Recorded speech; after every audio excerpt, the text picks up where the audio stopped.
Doctor Patnaik Delhi के सबसे बड़े हार्ट सर्जन में से एक थे। ये कहना गलत नहीं होगा कि उनके जैसा डॉक्टर वहाँ कोई नहीं था। काम में सबसे अनुभवी और जमीनी स्तर से जुड़े हुए वो बहुत ही विनम्र इंसान थे। एक बार डॉक्टर्स के बड़े समूह को अपने अनुभव उनके साथ बांटने के लिए उन्हें आमंत्रित किया गया। डॉक्टर पटनायक 2 वर्षों से अमेरिका में अपनी सेवाएं दे रहे थे और जब पता चला कि उन्हें दिल्ली जाकर डॉक्टर्स के एक बड़े ग्रुप को संबोधित करना है और इस ग्रुप को बताना है कि वो गांव-गांव तक अपनी सेवाएं कैसे पहुंचा सकते हैं, गांव के लोगों को हॉस्पिटल से कैसे जोड़ सकते हैं और गांवों में हॉस्पिटल का निर्माण कर मुफ्त में अपनी सेवाएं जनवरी से जनवरी तक कैसे पहुंचा सकते हैं। उन्हें जब इस बात का भी पता चला कि दिल्ली से कुछ दूर एक गांव में डॉक्टर्स की मीटिंग रखी गई है, तब वे बहुत खुश हुए क्योंकि डॉ पटनायक दिल्ली के अलावा कई गांवों में अपनी मुफ्त सेवाएं दे चुके थे और उन्हें गांवों के लोग बहुत मानते थे। उन्होंने अपनी फ्लाइट टिकट बुक की, अपना सामान पैक किया और अगले ही दिन दिल्ली के लिए रवाना हो गए। देर शाम को उनकी फ्लाइट लैंड हुई। मौसम ने अपना रुख बदला हुआ था। आसमान से एक दो बूंद टपकती पानी कब छोटे छोटे ओले में बदल गए पता नहीं चला। मौसम बहुत ज्यादा खराब था। दिल्ली से एक जूनियर डॉक्टर शर्मा और उनका ड्राइवर मोहन उन्हें लेने के लिए एयरपोर्ट पर उपस्थित थे।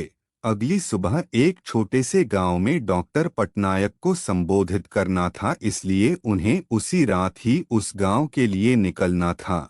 कुछ देर इंतजार करने के बाद भी मौसम की स्थिति वैसी ही थी। डॉक्टर शर्मा ने मोहन से पूछा, यदि आप गाड़ी चला सकें और रास्ते में किसी तरह की कोई असुविधा न हो तो क्या हम इस मौसम में भी यहाँ से निकल सकते हैं? हाँ, मैं कोशिश करूँगा, लेकिन गांव जाने के लिए हमें कच्चे रास्तों से होकर जाना पड़ेगा, इसलिए अभी हम धीरे धीरे आगे बढ़ सकते हैं, मोहन ने कहा।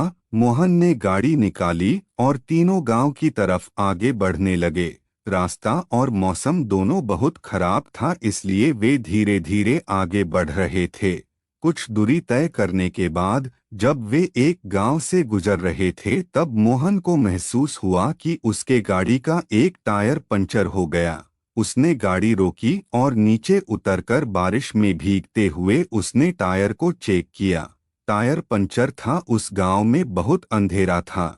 मौसम खराब होने के कारण वहां बिजली नहीं थी, लेकिन मोहन ने देखा कि पास ही के एक घर से रोशनी आ रही थी।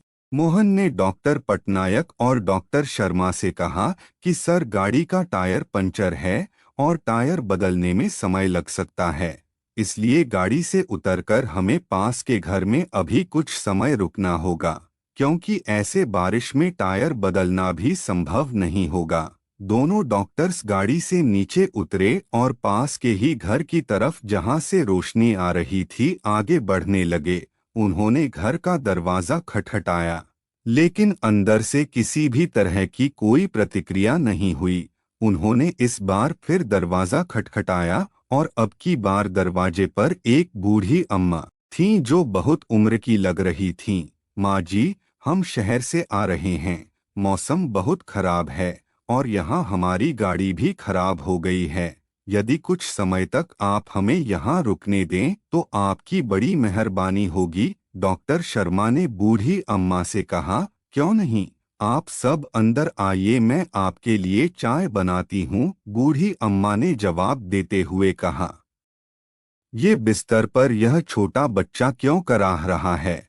इसे क्या हुआ? डॉ पटनायक ने बच्चे की कराह सुनी और बूढ़ी अम्मा से पूछा, अब क्या बताएं साहब, गांव में हॉस्पिटल की सेवाएं नहीं हैं। हर छोटी बड़ी बीमारी के लिए शहर जाना पड़ता है। यह मेरा इकलौता पोता है। शुरुआत में इसे खांसी थी। धीरे धीरे इसकी छाती में दर्द होने लगा और जब मैंने इसके इलाज की प्रक्रिया पता की तो मुझे पता चला कि मेरा पोता एक बहुत बड़ी बीमारी से जूझ रहा है। इसके हार्ट में बड़ी समस्या है। कुछ डॉक्टर्स ने बताया कि दिल्ली के एक मशहूर डॉक्टर हैं जो आजकल अमेरिका में रहते हैं और कभी कभी ही दिल्ली आते हैं, वही इसका इलाज कर सकते हैं। इलाज में भी बहुत खर्च है। मेरे पास इतने पैसे नहीं कि मैं अपने पोते का इलाज करा सकूं। गरीबी और हॉस्पिटल न होने के चलते ही मैं अपने बेटे और बहू को भी नहीं बचा सकी, वो भी बीमारी से लड़ते हुए ही चल बसे। मेरे पोते के साथ ऐसा न हो और वो जल्दी स्वस्थ हो जाए, इसलिए मैं रोज हर समय भगवान के सामने दिए जलाए रखती हूँ ताकि भगवान मेरे इस चिराग को बुझने न दें। मैं हर जो भगवान से प्रार्थना करती हूँ कि जब भी डॉ पटनायक दिल्ली आए तो मुझे किसी के माध्यम से पता चल सके और मैं उनसे मेरे पोते की जान बचाने की भीख मांग सकूं। अब सब मैंने भगवान पर छोड़ दिया है साहब। ऐसा कहकर बूढ़ी अम्मा रोने लगीं। ये सब बातें जब डॉक्टर शर्मा ड्राइवर मोहन ने सुना तो उनके चेहरे पर एक अलग ही चमक दिख रही थी। डॉक्टर शर्मा बूढ़ी अम्मा के पास गए और उन्होंने उनका हाथ पकड़ते हुए कहा, माँ जी, आप जिन डॉक्टर पटनायक की बात कर रही हैं वो आपके सामने ही खड़े हैं। डॉक्टर पटनायक ने बूढ़ी अम्मा से उनके गांव वाले कार्यक्रम के बारे में पूरी बात बताई और यह भी विश्वास दिलाया कि उनके पोते का वो मुफ्त में इलाज करेंगे और गांव-गांव तक चिकित्सा की सेवाएं पहुंचाएंगे। यह सुनने के बाद बूढ़ी अम्मा को विश्वास हो गया कि इस दुनिया में विश्वास कितना जरूरी है और उस भगवान पर विश्वास कितना जरूरी है जो आपकी दिल से निकली दुआओं और प्रार्थनाओं को कबूल करते हैं। अगली सुबह सभी डॉक्टर्स को डॉक्टर पटनायक ने संबोधित किया और उन्हें गांव-गांव में हॉस्पिटल और चिकित्सा से जोड़ने के लिए हर संभव प्रयास जो वो सब कर सकते हैं इसके लिए कहा। बूढ़ी अम्मा के पोते का इलाज हुआ और वो अब स्वस्थ है। गांव-गांव तक डॉक्टर्स पहुंचे और हॉस्पिटल खुलने लगे।